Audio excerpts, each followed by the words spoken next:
Regina's Big Mistake by Marissa Moss.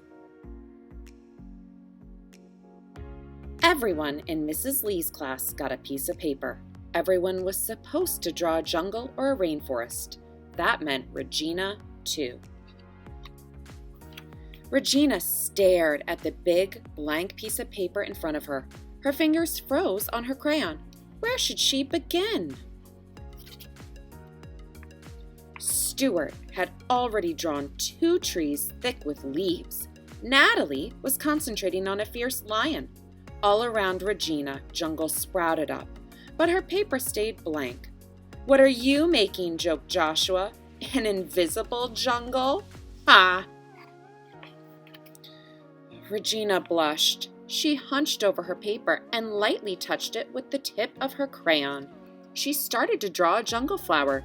She drew one petal, then another, but the second petal was bigger than the first. Regina groaned.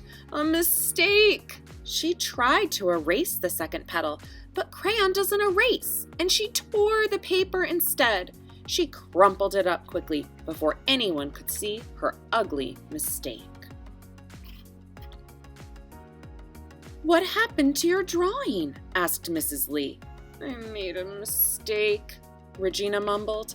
"Well, try to draw around it next time," said Mrs. Lee. "You're wasting paper." Regina smoothed her new piece of paper. Anything was possible as long as it was empty, but somehow her hand could never draw what she saw in her head. Stuart's jungle was almost finished now, full of strange, ripe fruits and colorful birds. Natalie's lion stalked an antelope. Regina wanted to cry. She could never draw anything so beautiful. "Almost done?" asked Mrs. Lee. 10 more minutes." Regina picked up a brown crayon. She had to draw something. Carefully, she started to draw a tree like Stuart's. "Hey, don't copy me," he growled. "I'm not," said Regina, and she quickly drew 3 big branches on her tree. Those heavy branches made her tree look funny. Regina bit her lip. Was this another mistake? Could she draw around it like Mrs. Lee said? She looked again at the jungles growing around her. "It's not a mistake. I can fix it," muttered Regina. She started to draw a lion under the tree. "Copycat," said Natalie with a sneer. "I am not," Regina gulped. "My lion is different from yours," and she quickly drew a tongue hanging out of the lion's mouth. "My lion's thirsty," said Regina. "He needs water."